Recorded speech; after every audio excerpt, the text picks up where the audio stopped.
dahil sa kasalanan ng tao.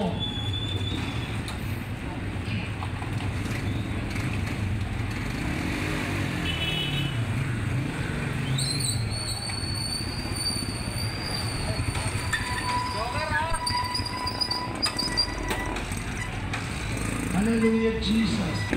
Sa Revelation 21, verse 8, mulit sa mga tuwag, sa mga hindi mananampalataya, sa mga kasuklang-suklang, sa mga mamamatay tao, sa mga mapakiapit, sa mga manggagaway, sa mga mapagsamba sa Diyos-Diyosan, sa lahat ng mga sinungaling. Ang kanilang bahagi ay sa dagat-dagatang nagninila sa apoy at asupre na siyang ikalawang kamatayan. Amen.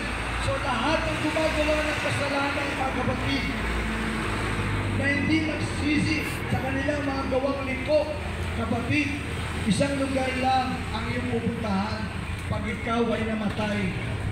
Kahit ano pang ipag-pray sa'yo, kahit ipag-pray ka pa na ipag-pray ng tao, ikaw mismo ang dapat magsisi sa iyong sarili. Sapagkat ikaw, buo ka naman. Meron kang pakiramdam, meron kang pakinig, meron kang bibig, meron kang mata. At ipinapahayag ng Diyos sa iyo ang lahat ng bagay na maliwanag. Kagaya sa mga oras na ito, pinapakita sa iyo ng Diyos na ang kasalanan ay kailanman hindi magmamana ng kaharian ng Diyos. Ang sino mang gumagawa ng kasalanan ay hindi magsisipagmana ng kaharian ng Diyos.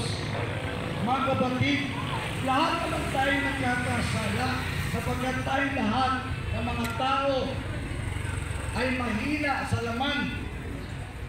Subalit, ang pagkakaiba natin, kami po ay nagpapakumbaba sa Panginoon at humihingi ng tawad sa aming mga kasalanan araw-araw na nakakagawa kami ng kasalanan.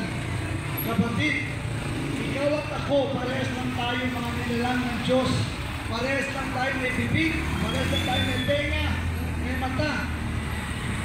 Isa lang pagkalikha sa ating lahat ng Diyos. Kaya, ang tangi lang natin pagkakaiba siguro ay yung kami nagpapakumbaba at harapan ng Diyos at humingi kami ng tawad. Subalit ikaw ay nagmamataas, imbis na magpakumbaba at humingi ng tawad sa Diyos.